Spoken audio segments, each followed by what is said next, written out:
तो आज की इस वीडियो के अंदर हम डिस्कस करने जा रहे हैं थिंग्स फॉल अपार्ट नॉवल के चैप्टर 11 की समरी एनालिसिस डिफिकल्ट वर्ड्स और प्रोवर्ब्स को। तो अब तक तो आपको ये बात पता चल चुकी होगी कि मैं आपको इन वीडियोस के अंदर जो समरी है वो एक तरह से लाइन बाय लाइन एक्सप्लेनेशन की तरह ही एक्सप्लेन कर रहा हूँ। बस इसमें जो ओरिजिनल टेक्स्ट है ना नॉवल का वो मैं आपको पढ़कर नहीं सुनाता। उसके अलावा इस नॉवल के हर चैप्टर में जो भी लाइन बाय लाइन बातें होती हैं वो मैं आपको समरी की शक्ल में बता देता हूँ, सिवाय शुरू के कुछ चैप्टर्स को छोड़ के। तो एज यूजुअल हम डिफिकल्ट वर्ड से इस चैप्टर को स्टार्ट करते हैं। सबसे पहला वर्ड है फोरसोक।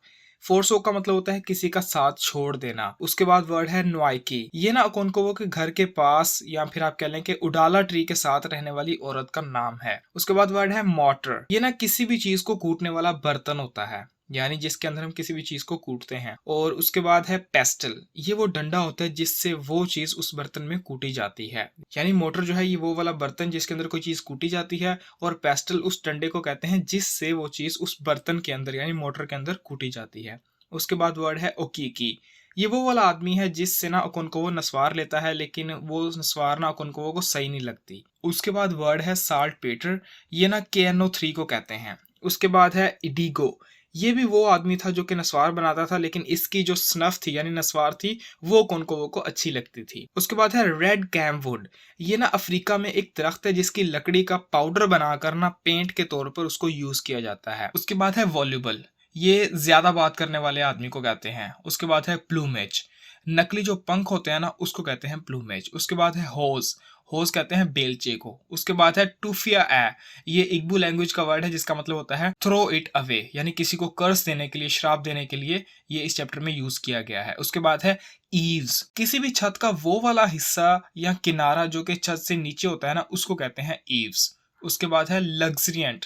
किसी चीज का वाफर मिकदार में होना यानी अबंडेंस के अंदर होना उसको कहते हैं लग्जरियंट। उसके बाद है ट्रिप्ड अप। जब कोई गलती करता है या फिर किसी के गलती करने की वजह बनता है ना उसको कहते हैं ट्रिप्ड अप। उसके बाद है फायरफ्लाइज। ये तो आपको पता होगा जुगनू को कहते हैं। उसके बाद है ट्रस्ट। आहिस्ता आहिस्ता चलना या फिर मुश्किल से चलना जो होता है ना उसको कहते हैं ट्रस्ट। उसके बाद है ओग्बू अगैली ओडू। ये भी इग्बू लैंग्वेज का वर्ड है। ये ना वो वाला क्रिएचर था जिसको एक्विफी ने ना अपने बचपन में अपनी माँ के साथ देखा था। उसके बाद है ब्लंट।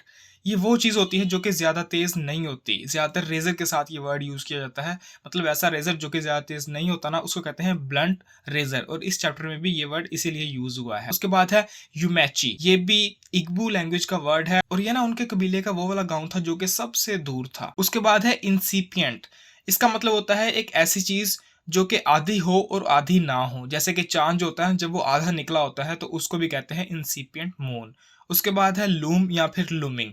इसका मतलब होता है किसी चीज का करीब होना या फिर नजर आना। उसके बाद है एनीनी। ये वो वाला आदमी था जिससे ना एक्वीफी की पहले शादी हुई थी, यानी कोनकोवो से शादी होने से पहले इसके साथ एक्वीफी की शादी हुई थी।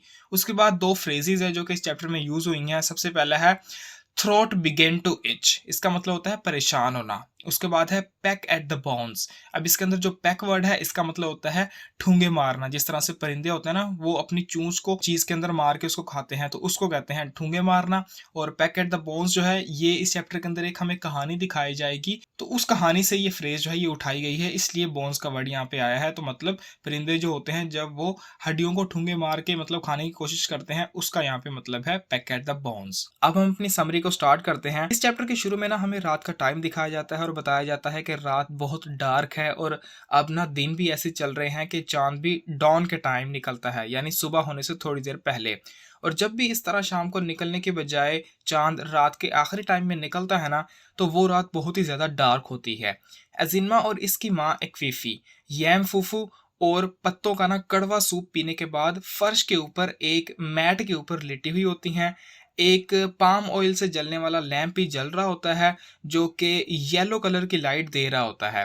इस लैंप के बगैर ना अंधेरे में खाना खाना बिल्कुल ही नामुमकिन था, क्योंकि अंधेरे में ना किसी को पता ही नहीं चलता था कि उसका मुंह किधर है। अकोनकोवो की जगह में मौजूद चारों झोपड़ियों में ना वो ऑयल लैंप मौजूद थे, और हर एक झोपड़ी दूसरी झोपड़ी से ना एक नरम छोटी पीले रंग की आंख की तरह लग रही थी। अब रात के टाइम कीड़ों की आवाज और नुआइकी की एक बड़े लकड़ी के प्याले में ना एक डंडे से फूफू घुटने की आवाज के अलावा कोई भी आवाज नहीं आ रही थी। नवाई ओकोंकोवो के घर से 4 झोंपड़ियां छोड़कर रहती है और रात को देर से खाना पकाने के लिए वो मशहूर थी। वैसे ये ना वही नवाई थी जो कि उडाला ट्री के पास रहती थी और हर औरत जानती थी कि रात के टाइम ना ये आवाज नवाई के लकड़ी के प्याले और डंडे की है और ये आवाज ना उन लोगों के लिए रात का हिस्सा बन गई थी। ओकोंकोवो ने भी ना अपनी बीवियों का भेजा हुआ खाना खा लिया था और अब वो ना दीवार के साथ टेक लगाकर बैठा हुआ था, यानी बैग लगाकर बैठा हुआ था। वो अपने बैग में हाथ डालता है और इसमें से स्नफ बोतल निकालता है और उसे ना अपने बाएं हाथ की हथेली पर मारता है, लेकिन उसमें से कुछ नहीं निकलता। फिर वो टोबैको को निकालने के लिए बोतल को अपने घुटने पर मारता है। ओकोंकोवो जब भी ओकीकी से स्नफ लेता था ना, हर बार ऐसा ही होता था। ये स्नफ बहुत जल्द ना गीला हो जाता था और इसके अंदर साल्टपीटर बहुत ही ज्यादा मिकदार में डाला हुआ होता था। यहाँ पर ना वो नस्वार बेचने वाले आदमी का नाम ओकीकी है और काफी टाइम हो गया था कि ओकोंकोवो ने ना ओकीकी से स्नफ नहीं ली थी। उसके अलावा ओडिगो ना वो आदमी था जिसकी नस्वार ठीक होती थी, लेकिन कुछ टाइम पहले ही वो बीमार हो गया था। इतने में ना ओकोंकोवो को अपनी बीवियों की झोपड़ियों में से उनके गाना गाने की, यानी अपने बच्चों को कहानी सुनाने की आवाज आती है।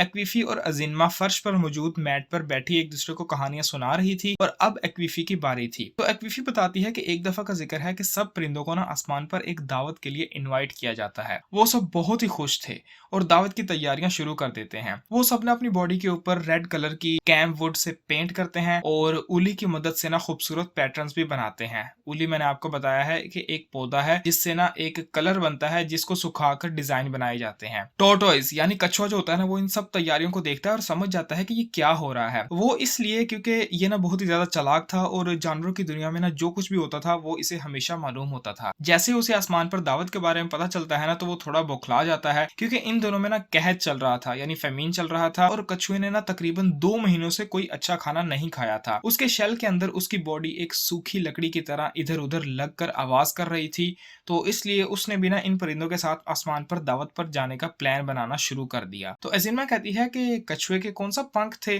तो इस पर एक्वीफी कहती है कि सब्र करो, यही तो कहानी है कि पंख के बगैर कछुआ आसमान पर कैसे जाएगा। तो वो कछुआ परिंदों के पास जाकर उनसे उनके साथ जाने की इजाजत मांगता है। तो इस पर ना वो सारे बर्ड्स उससे कहते हैं कि हम तुम्हें जानते हैं, तुम बहुत ही चालाक और नाशुक्रे हो। अगर हमने तुम्हें अपने साथ जाने की इजाजत दी तो तुम वहां जाकर कोई ना कोई गड़बड़ करोगे। तो इस पर कछुआ कहता है कि तुम लोग मुझे नहीं जानते, मैं बदल गया हूँ। मैं ये बात जान गया हूँ कि वो आदमी जो कि दूसरों के लिए मुश्किल पैदा करता है वो असल में खुद के लिए मुसीबत पैदा कर रहा होता है। कछुआ ना जुबान का बहुत ही ज्यादा मीठा था और कुछ ही देर में ना उसने परिंदों को इस बात के लिए मना लिया कि वो बदल गया है और फिर सब परिंदों ने ना उसे अपना एक एक पंख दिया, जिससे कछुए ने ना 2 पर बना लिए। आखिरकार वो दिन आ गया जब कछुए को उनके साथ दावत पर जाना था, तो इसलिए ना कछुआ जल्दी से उनके पास पहुंच गया। जब सब परिंदे वहां पर जमा हो गए तो वो मिलकर वहां से उड़ते हैं। कछुआ बहुत ज्यादा खुश था और वो रास्ते में ना उनसे काफी बातें करता है और इस तरह वो सब परिंदे ना उसे अपना लीडर बना लेते हैं, जो कि ऊपर जाकर उनके लिए पार्टी में बात करेगा। तो फिर कछुआ ना उन परिंदों से कहता है कि हमें एक बात बिल्कुल भी नहीं भूलनी चाहिए, और वो ये कि जब भी लोग इस तरह की दावत पर जाते हैं ना, तो वो अपना नाम बदलकर वहां पर जाते हैं और आसमान पर हमारे जो होस्ट यानी मेजबान होंगे ना, वो भी हमसे यही एक्सपेक्ट करेंगे कि हम उस पुराने रिवाज को ना फॉलो करें। अगरचे इन परिंदों में से किसी ने भी इस रिवाज के बारे में पहले कभी भी नहीं सुना था, लेकिन वो ये सोचकर कछुए की बात मान जाते हैं कि इसने ना काफी सफर किया हुआ है और इसे बहुत से लोगों के रिवाजों के बारे में अच्छी तरह से पता है।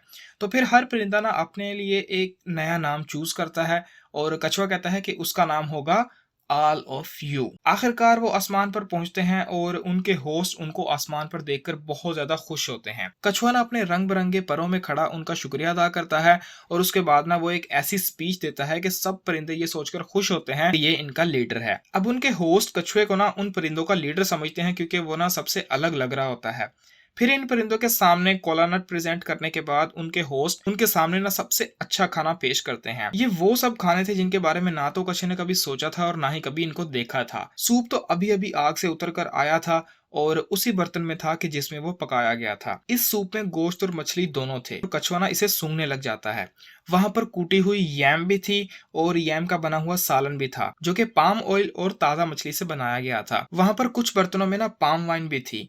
जब ये सब कुछ इन परिंदों के सामने रख दिया जाता है तो आसमान वालों में से ना एक आदमी आगे आता है और वो ना एक एक बर्तन में से थोड़ा थोड़ा खाना चेक करता है। फिर उसने ना परिंदों को खाना खाने के लिए इनवाइट किया, लेकिन उसी टाइम कछुआ जंप लगाकर आगे आया और उसने ना आसमान के लोगों से पूछा कि आपने ये सारा खाना किस लिए तैयार किया है या किसके लिए तैयार किया है। तो उनमें से एक आदमी आगे आया और उसने कहा कि हमने ना ऑल ऑफ यू यानी आप सब के लिए ये खाना तैयार किया है।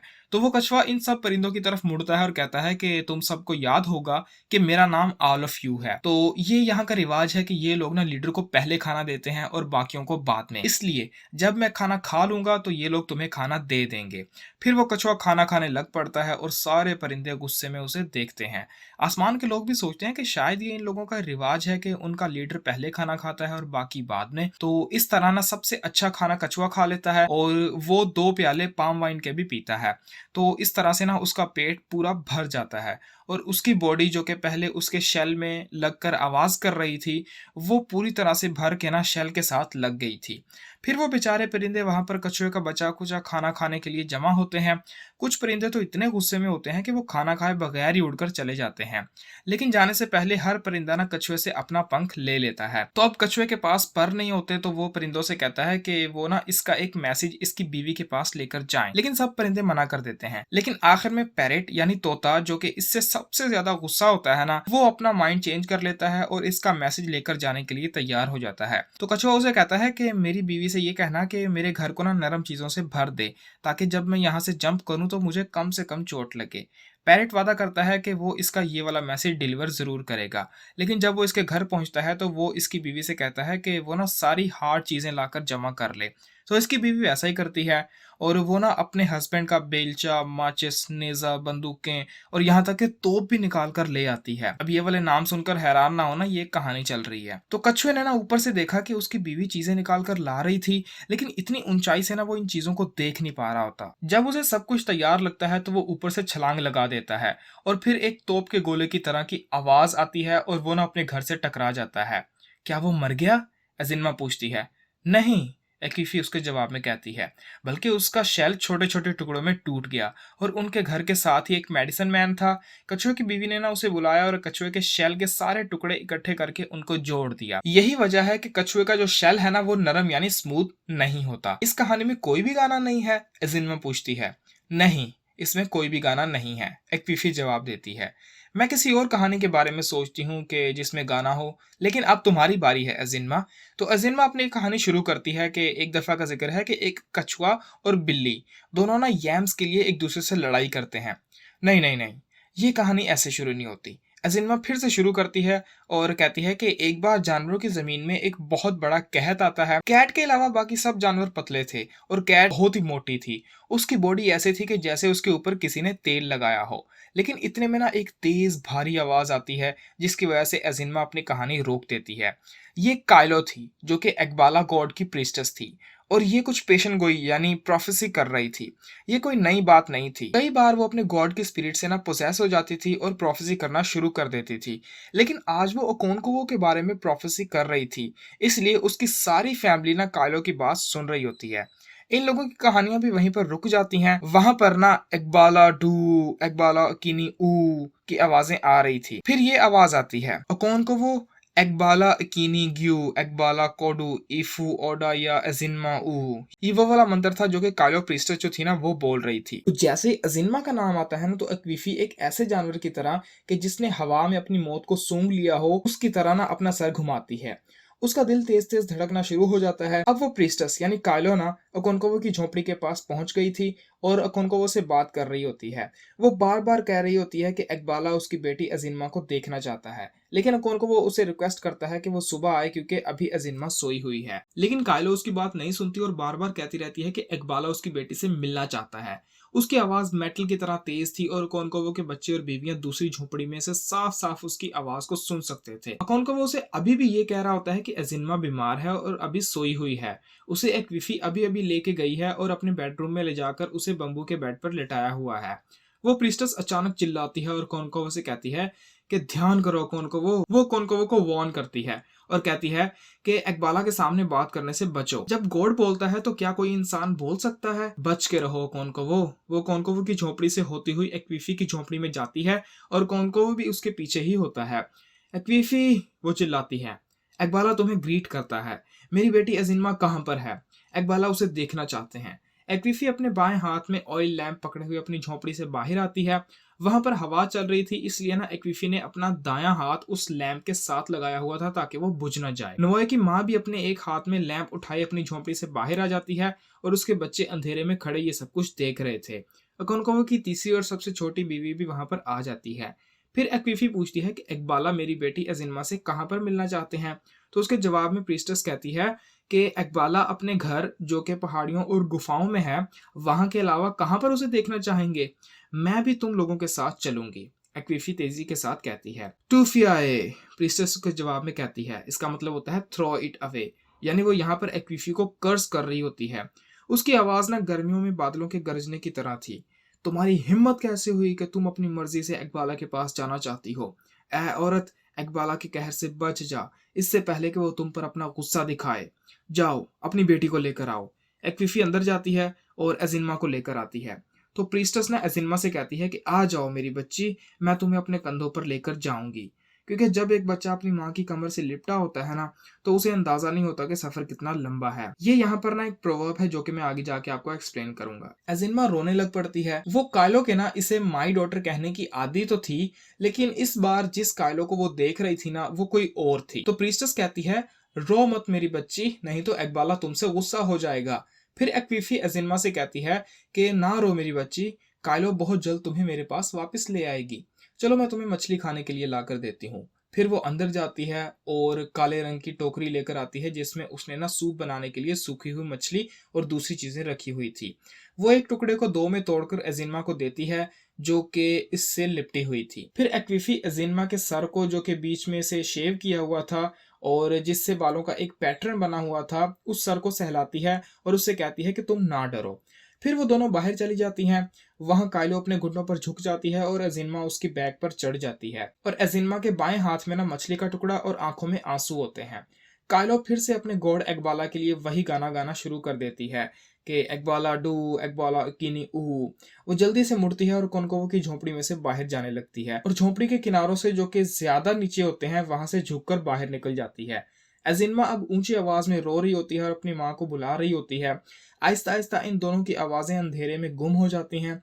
जब एक्वीफी वहां पर खड़ी हुई होती है तो उसे ना एक कमजोरी सी फील होती है। जब वो एजिन्मा को जाते हुए देख रही होती है तो वो ना एक ऐसी मुर्गी की तरह खड़ी होती है कि जिसका एक ही चूजा था और वो भी चील उठाकर ले गई हो। आहिस्ता आहिस्ता एजिन्मा की आवाज खत्म हो जाती है और अब सिर्फ दूर से ना कायलो की थोड़ी थोड़ी आवाज आ रही होती है। तुम ऐसे क्यों खड़ी हो जैसे एजिन्मा को किसी ने किडनैप कर लिया हो। अकोन को वो अपनी झोपड़ी में जाते हुए एक्वीफी से पूछता है। वो इसे बहुत जल्द वापस ले आएगी, नोए की माँ कहती है। लेकिन एक्वीफी को ना इन तसल्लियों से कोई भी फर्क नहीं पड़ रहा होता। वो कुछ देर तो वैसे ही खड़ी रहती है लेकिन फिर वो भी उनके साथ जाने का मंसूबा बनाती है। वो जल्दी से कोनकोवो की झोपड़ी में से गुजरती है और बाहर चली जाती है। कहाँ जा रही हो? कोनकोवो उससे पूछता है। मैं कायलो के पीछे जा रही हूँ, एक्वीफी ये कहकर अंधेरे में गायब हो जाती है। कोनकोवो अपना गला साफ करता है और अपने पास पड़े हुए गोट स्किन वाले बैग में से स्नफ बोतल निकाल लेता है। अब प्रीस्टस की आवाज आहिस्ता आहिस्ता कम हो रही थी। एक्वीफी भी उस आवाज का पीछा करते हुए पहले मेन फुटपाथ पर चढ़ती है और फिर लेफ्ट साइड मुड़ जाती है। अंधेरे में उसकी आंखें कुछ भी नहीं देख पा रही होती, लेकिन वो ना इस रेतले रास्ते पर आसानी से चल रही थी क्योंकि इस रास्ते के किनारे पर मौजूद पत्तों और दरख्तों की टूटी हुई शाखों ने ना एक बाउंड्री सी बनाई हुई थी। क्विफी का बायां पैर किसी दरख्त की एक जड़ के साथ टकराता है और उसकी पूरी बॉडी में डर की लहर दौड़ जाती है क्योंकि ये बुरा शगुन था। वो तेज दौड़ती है लेकिन कायलो की आवाज अब भी बहुत दूर से आ रही थी। वो सोचती है कि क्या कायलो भी दौड़ रही है। वो एक बच्चे को कमर पर उठाकर इतनी तेज कैसे चल सकती है। अगरचे वो रात जो थी ना वो ठंडी थी, लेकिन भागने की वजह से ना एक्वीफी को गर्मी फील हो रही थी। वो लगातार रास्ते में भागती हुई जा रही थी। एक दफा तो वो किसी चीज से टकरा कर गिर गई। तब जाकर उसे रियलाइज हुआ कि कायलो ने गाना गाना बंद कर दिया है। एक्वीफी का दिल तेज तेज धड़क रहा था और वो न वहीं पर खड़ी हो गई थी। लेकिन फिर से कायलो के चिल्लाने की आवाज आने लगी और एक्वीफी अब भी उसे नहीं देख पा रही थी। इसने न कुछ देर अपनी आंखें बंद की और फिर से खोली ताकि वो कुछ देख सके, लेकिन उसे फिर भी कुछ ना दिखा। उसे अपनी नाक के अलावा कुछ भी नजर नहीं आ रहा था। आसमान में सितारे नहीं थे क्योंकि बादल छाए हुए थे और वहां पर जुगनू जो थे ना वो अपनी लाइट के साथ इधर उधर जा रहे थे जो कि सारे नज़ारे को और भी ज्यादा डार्क बना रहे थे। कायलो की तेज आवाज के साथ जंगल में ना कीड़ों की आवाज भी आ रही थी। एक्वीफी अब आहिस्ता आहिस्ता चलती है और उसे ना अंदाजा हो गया था कि ये लोग ना सेक्रेट केव्स की तरफ जा रहे हैं। अब क्योंकि वो आहिस्ता आहिस्ता चल रही थी तो उसके पास ना सोचने के लिए टाइम था। वो सोचती है कि जब ये वहां पर केव्स के पास पहुंच जाएंगे तो ये क्या करेगी, क्योंकि वो केव्स में तो जाने की जरूरत नहीं कर सकती, वो बस इस खौफनाक जगह के शुरू वाले हिस्से में खड़ी होकर इंतजार ही कर सकती है। फिर वो रात की भयानक चीजों के बारे में सोचने लग जाती है। फिर वो इस रात को याद करती है कि जब उसने ना एग्बू अगेली ओडू को देखा था, जो कि इस दुनिया में इन दवाइयों की वजह से आया था, जो कि इनके कबीले वालों ने अपने दुश्मनों के खिलाफ बनाई थी। लेकिन फिर बाद में ना वो इस चीज को कंट्रोल करना भूल गए। फिर एक्विफी याद करती है कि एक दफा ना वो अपनी माँ के साथ इसी तरह की रात में नदी की तरफ से आ रही थी कि जब उसने ना इस चीज की रोशनी को देखा, जो कि उड़कर इनके रास्ते की तरफ ही आ रही थी। तो उसी वक्त ना एक्विफी और इसकी माँ ने बर्तन नीचे फेंके और सड़क की तरफ दौड़ने लग गई, क्योंकि उनको डर लग रहा था कि कहीं ये चीज उनको मार ना दे। ये वो पहली मर्तबा था कि जब एक्विफी ने ना ओग्बू ओगैली ओडू को देखा था। अगरचे ये बहुत पुरानी बात है, लेकिन आज भी जब वो इस चीज के बारे में सोचती है ना, तो उसकी रूह कांप जाती है। काइलो की आवाज अब कुछ देर बाद आ रही थी। काइलो की आवाज ना अब कुछ कुछ देर बाद आ रही थी, लेकिन उसकी आवाज की शिद्दत बिल्कुल वैसी ही थी। हवा में नमी थी और वो ठंडी भी थी। एजिनमा को छींक आती है तो एक्विफी मुंह में ही कहती है, लाइफ टू यू। बिल्कुल उसी वक्त ना काइलो भी एजिनमा से कहती है, life to you my daughter. एजिनमा की आवाज ने ना एक्विफी के दिल को गर्म कर दिया था और वो आहिस्ता आहिस्ता इनके साथ चलती हुई जा रही थी। फिर वो प्रीस्टेस ना चिल्लाती है और कहती है, हमारे पीछे कोई चल रहा है, तुम चाहे इंसान हो या फिर कोई रूह, खुदा करे इकबाला तुम्हारे सर को एक कम तेज रेजर से शेव कर दे। काश इकबाला तुम्हारी गर्दन को तब तक मरोड़े जब तक तुम्हें तुम्हारी एड़ियां यानी हील्स नजर नहीं आ जाती। अब एक्वीफी जो थी ना, वो एक जगह पर जमकर खड़ी हुई थी और उसके दिमाग में ना एक ही ख्याल आता है, जो कि उससे कहता है कि इससे पहले कि इकबाला उसे नुकसान पहुंचाए, उसे वहां से चले जाना चाहिए। लेकिन वो ऐसा नहीं करती। वो तब तक वहीं पर खड़ी रहती है कि जब तक काइलो दोबारा चलना शुरू नहीं कर देती, और इन दोनों के दरमियान फासला बढ़ जाता है और वो दोबारा काइलो का पीछा करना शुरू कर देती है। इतनी देर चलने की वजह से ना उसे अपने हाथ पांव और सर में ना नमनेस सी फील होने लग पड़ी थी। फिर एक्वीफी को पता चलता है कि काइलो जो है वो जिन्मा को लेकर केव्स की तरफ नहीं जा रही थी, बल्कि वो तो उसे कब कब पीछे छोड़ आए थे। तो इसलिए अब वो कबीले के सबसे दूर वाले गांव यानी यूमैची की तरफ जा रहे थे। अब काइलो की आवाज फिर से आहिस्ता होती जा रही थी। अंधेरा थोड़ा कम हो गया था क्योंकि आसमान में से बादल चले गए थे और सितारे नजर आ रहे थे। चांद भी निकलने की तैयारी कर रहा था। लोग कहते थे कि जब इस तरह रात में चांद देर से निकलता है ना, तो इसका मतलब होता है कि वो खाने को मना कर रहा है। बिल्कुल एक ऐसे आदमी की तरह जो कि अपनी बीवी से लड़ने के बाद खाना खाने से मना कर देता है। एकबाला डू उमैची, एकबाला एकिनी यूनू ओ। काइलो की ये बात सुनकर ना एक्वीफी को यकीन हो जाता है कि वो यूमैची की तरफ ही जा रहे हैं, क्योंकि काइलो यूमैची विलेज को ना सल्यूट कर रही थी। उन्होंने कुछ ज्यादा ही डिस्टेंस तय कर लिया था। जैसे ही वो जंगल से निकलकर गांव के खुले एरिया में आते हैं ना, तो अंधेरा थोड़ा सा कम होता है और अब वो लोग बड़े बड़े दरख्तों को देख पा रहे होते हैं। एक्विफी अपनी बेटी और प्रीस्टस को देखने के लिए ना जैसे जैसे अपनी आंखें मसलती है ना, तो उसे वो दोनों थोड़ी देर के लिए नजर आते हैं और फिर से गायब हो जाते हैं। यानी उसे ना उन दोनों का वहम यानी हेलुसिनेशन हो रही थी। अब काइलो की आवाज बढ़ रही थी, बिल्कुल वैसे ही जैसे वो कुनकोवो के घर से निकलते वक्त थी। एक्विफी को ऐसा फील होता है कि वो ना किसी खुले एरिया में है, तो वो समझ जाती है कि वो इस वक्त गांव के ईलू यानी प्लेग्राउंड में है। और उसे ना ये भी पता चल जाता है कि काइलो अब मजीद आगे नहीं जा रही। तो एक्विफी जल्दी से उस रास्ते से पीछे हट जाती है, क्योंकि उसे मालूम हो गया था कि काइलो अब पीछे की तरफ ही आ रही है, यानी वो पीछे वापस घर की तरफ आ रही थी। एक्विफी साइड पर होती है और काइलो उसके पास से गुजर कर वापस आ रही होती है। उस सारे सफर ने ना एक्विफी को काफी थका दिया था और उसे नींद भी आ रही थी। अब चांद निकलने ही वाला था, क्योंकि अगरचे वो अभी नजर नहीं आ रहा था, लेकिन उसकी रोशनी ने ना काफी अंधेरा कम कर दिया था। एक्विफी अब इन दोनों को देख पा रही थी और इसीलिए ना वो अपने और इन दोनों के दरमियान फासला बढ़ाने के लिए अपनी स्पीड कम कर देती है।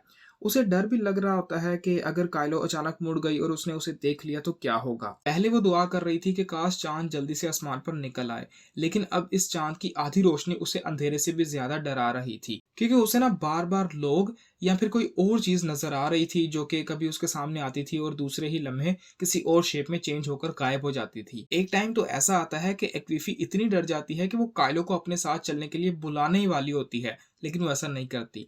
इसने जिस चीज को देखा था ना, वो एक ऐसा आदमी था जो कि एक खजूर के दरख्त पर चढ़ रहा था और उसका सर जमीन की तरफ और टांगे आसमान की तरफ होती हैं। लेकिन इतने में ना काइलो के वो अजीब से मंत्र की आवाज फिर से आने लग पड़ती है और एक्विफी को भी थोड़ा सा हौसला होता है कि वहां पर उनके अलावा कोई नहीं है। ये वो वाली काइलो बिल्कुल भी नहीं थी जो कि एक्विफी के साथ कई बार मार्केट में बैठती थी और अजिन्मा, जिसको वो माई डॉटर कहती थी, उसके लिए बीन केक्स खरीदती थी। बल्कि ये एक अलग काइलो थी जो कि एकबाला गॉड की प्रीस्टेस थी, जो कि हिल्स और केव्स की ओरेकल थी। एक्वीफी को ऐसे लग रहा होता है कि उसके कदमों की आवाज उसके पीछे से आ रही है और उसे ऐसे लग रहा होता है कि जैसे उसके पीछे कोई और चल रहा हो। उसने ना अपने दोनों हाथों को फोल्ड किया हुआ था। अब वहां पर शबनम गिर रही थी और हवा भी काफी ठंडी थी। शबनम का मतलब ड्यू। वो अब रात के खतरों के बारे में बिल्कुल भी नहीं सोच रही होती, बल्कि वो तो अभी आधी नींद में चल रही थी। और जैसे ही कायलो की आवाज आती थी ना, वो जाग जाती थी। आखिरकार ना वो एक टर्न लेते हैं और केव्स की तरफ चल पड़ते हैं। उसके बाद तो कायलो बिल्कुल भी चुप नहीं होती और वो ना अपना मंत्र चालू रखती है। वो अपने गॉड को ना मुख्तलिफ नामों के साथ बुलाती है, जैसे कि the honour of the future, messenger of the earth, और एक ऐसा गॉड जो कि किसी भी आदमी की जिंदगी को उस वक्त खत्म करता है जब वो आदमी अपनी जिंदगी के खूबसूरत मोड़ पर होता है। एक्विफी भी अपनी नींद से उठ खड़ी थी और उसका खौफ यानी डर फिर से जाग गया था। चांद पूरी तरह से निकल आया था और वो ना अब कायलो और अजीनमा को अच्छी तरह से देख पा रही थी। एक औरत किस तरह से एक बच्चे को उठाकर, जो कि इतना बड़ा हो, इतना सफर कर सकती है, ये एक मिरेकल है। लेकिन एक्विफी जो थी ना, वो इस टाइम ये बिल्कुल भी नहीं सोच रही होती, क्योंकि वो जानती थी कि इस रात कायलो एक औरत नहीं थी। तो फिर से हमें ना एक आवाज आती है, जैसे कि बाला डू एकबाला अकीनी ऊ काय नेगबू मैडू युबोसी नेडा या नेटू या यूटू डेलुआ ऊ। ये वो मंत्र होता है जो कि कायलो अपने गॉड के लिए पढ़ रही होती है। एक्विफी अब पहाड़ों को भी चांद की रोशनी में देख पा रही थी और वो पहाड़ियां ना एक सर्कल की शक्ल में थी, जिसके एक पॉइंट से सर्कल टूटा हुआ था और वहां से एक चलकर जाने वाला रास्ता निकल रहा था जो कि इस सर्कल के सेंटर में जा रहा था। ये डिस्क्रिप्शन जो है ये इसी तरह से बुक में बताई गई है, इसको आप इमेजिन करने की कोशिश करना। जैसे ही वो प्रीस्टस इन पहाड़ियों से बने हुए इस सर्कल में से एंटर होती है ना, तो ना सिर्फ उसकी आवाज बढ़ जाती है बल्कि इन पहाड़ियों की वजह से वो गूंज भी रही होती है। ये कायलो के ग्रेट गॉड की श्राइन थी। एक्विफी बड़े आराम से और बड़े ध्यान से चल रही थी। उसे ना अब अपने खुद के ना यहाँ पर इस तरह से कायलो के पीछे आने में कोई भी अकल वाली बात नजर नहीं आ रही थी और वो सोचती है कि अजीनमा को कुछ नहीं होगा और अगर उसे कुछ हो भी गया तो वो क्या ही कर सकती है। वो अब इन पहाड़ियों में मौजूद गुफाओं में जाने की जरूरत नहीं कर सकती थी और वो सोचती है कि वो बेकार में यहाँ पर आई है। जब उसके दिमाग में ये सब बातें चल रही थी ना, तो उसे पता ही नहीं चलता कि वो गुफा के कितने पास आ गए हैं। और जैसे वो प्रीस्टस एजिनमा के साथ एक सुराख में से गायब हो जाती है, जो कि इतना बड़ा भी नहीं होता कि उसमें से एक मुर्गी गुजर सके, तो एक्विफीना इन दोनों को रोकने के लिए जल्दी से आगे बढ़ती है। अब वो वहां पर खड़ी होकर आंसू बहा रही होती है और सोच रही होती है कि अगर उसने एक बार भी अंदर से ना एजिनमा के रोने की आवाज सुनी ना, तो वो इस दुनिया के सारे गॉड्स के खिलाफ जाकर अपनी बेटी को बचाने के लिए उनके पीछे चली जाएगी। वो एजिनमा के लिए अपनी जान भी देने के लिए तैयार होती है। ये कसम खाने के बाद वो एक पत्थर के ऊपर बैठकर इनका इंतजार करने लग पड़ती है। इसका डर भी गायब हो गया था और वो ना अब प्रीस्टस की आवाज भी सुन पा रही थी। लेकिन गुफा के ना इतने बड़े साइज की वजह से ना अब उसे कायलो की आवाज से बिल्कुल भी डर नहीं लग रहा था। वो अपनी गोद में सर रखकर उनका इंतजार कर रही थी। उसे पता नहीं चलता कि उसने कितनी देर वहां पर इंतजार किया, क्योंकि वो काफी टाइम से वहां पर मौजूद थी। उसकी नजर ना उस रास्ते पर पड़ती है जो कि पहाड़ियों से बाहर जाता था। उसे अपने पीछे किसी की आवाज आती है और वो देखने के लिए पीछे मुड़ती है, तो वहां पर ना हाथ में माचिस लेकर एक आदमी खड़ा उसका इंतजार कर रहा होता है। एक्विफी चिल्लाती है और जल्दी से खड़ी हो जाती है। पागल मत बनो, कोनकोवो की आवाज आती है। मुझे लगा तुम कालो के साथ अंदर जाने वाली हो। ये कहकर वो इसका मजाक उड़ाता है। वो इसकी बात का जवाब नहीं देती, लेकिन उसकी आंखों से शुक्र के आंसू निकलते हैं, क्योंकि वो जानती थी कि एजिनमा ठीक है। तो कोनकोवो कहता है कि तुम घर जाओ और जाकर सो जाओ, मैं यहाँ रुककर इंतजार करता हूँ। जब वो दोनों वहां पर खड़े होते हैं तो एक्विफीना उन पुराने दिनों के बारे में सोचती है कि जब वो दोनों जवान थे। एक्विफी ने एनीनी से शादी की थी, क्योंकि कोनकोवो उस वक्त उससे शादी करने के लिए बहुत गरीब था। लेकिन एनीनी से शादी के 2 साल बाद वो ओकोनकोवो के पास वापस आ गई और ये काम ठीक सुबह के वक्त हुआ था। यानी चांद निकला हुआ था और वो पानी लेने के लिए नदी की तरफ गई थी। ओकोनकोवो का घर रास्ते में ही था। वो कोनकोवो के घर के पास जाती है और दरवाजा खटखटाती है और कोनकोवो बाहर आता है। उन दिनों में ना कोनकोवो कोई असूलों वाला आदमी नहीं था, इसलिए ना वो एक्विफी को खींचकर अपने बेड पर ले जाता है और जल्दी से ना उसके कपड़ों का लूज एंड ढूंढने लग पड़ता है। और इसके आगे क्या हुआ ये नहीं बताया गया। यहाँ पर ये चैप्टर एंड हो गया। तो अब मैं यहाँ पे आपको सबसे पहले जो प्रोवर्ब यूज हुई है वो बताता हूँ। तो इस चैप्टर के अंदर सिर्फ एक ही प्रोवर्ब यूज हुई है, जो कि थी a baby on its mother's back does not know that the way is long. अगर जनरली देखें ना, तो इसका वही मतलब है जो कि हमें इसको देखकर लग रहा है, यानी एक बच्चा जो कि अपनी माँ की कमर पर लिपटा होता है ना, उसे कोई परेशानी नहीं होती क्योंकि उसकी माँ चल रही होती है और वो सफर को एंजॉय कर रहा होता है। लेकिन अगर हम इसके डीपर मीनिंग की बात करें ना, तो मतलब ये है कि जब कोई बच्चा छोटा होता है ना, तो वो अपने पेरेंट्स के पैसों पर पल रहा होता है, तो उसे अंदाजा नहीं होता कि पैसे कमाने का जो काम है वो कितना मुश्किल है। इस चीज का अंदाजा उसे तभी होता है जब वो खुद पेरेंट बनता है। उसके बाद हम इसके एनालिसिस की बात करते हैं। इग्बू कल्चर में ना कहानी सुनाने का रिवाज बहुत ज्यादा अहम है, क्योंकि इससे ना वो अपनी जनरेशन में हिस्ट्री और उनके कस्टम्स के नॉलेज को शेयर करते हैं। यानी टोटोइस की कहानी से हमें बताया जाता है कि इसका ऊपर वाला शेल स्मूथ क्यों नहीं होता। इसी कहानी में ना एक लाइन है जो कि ऐसे है, a man who makes trouble for others is making it for himself. ये लाइन ना ओकोंको की तरफ एक इनडायरेक्ट इशारा है कि वो ना अपने ऊपर ही मुसीबत मोल ले रहा है। इस चैप्टर में ना चेनुआ केबे ने एक ऐसी सिचुएशन दिखाई है जिसमें ना हमें पता चलता है कि ओकोंको और एक्वीफी के लिए ना उनके रीति रिवाज उनकी फैमिली से ज्यादा अहम नहीं है, क्योंकि एक्वीफी जो थी ना वो कायलो के रोकने के बाद भी उनके पीछे जाती है और कोनको भी अपनी बीवी के पीछे जाकर अपनी नेचुरल पर्सनैलिटी का उल्टा बिहेवियर शो करता है। अब क्योंकि कायलो जो थी वो अजिन्मा को माई डॉटर कहकर बुला रही थी, तो ये इस चीज की तरफ इशारा हो सकता है कि शायद वो ना अपने बाद इसको अपनी प्रीस्टेस बनाएगी। इस चैप्टर में एक तरह से टोटोस की कहानी ना वाइट लोगों को भी रिप्रेजेंट करती है, यानी गोरों को, जिन्होंने कॉलोनाइजेशन करके ना वहां के लोगों को अपना गुलाम बना लिया था।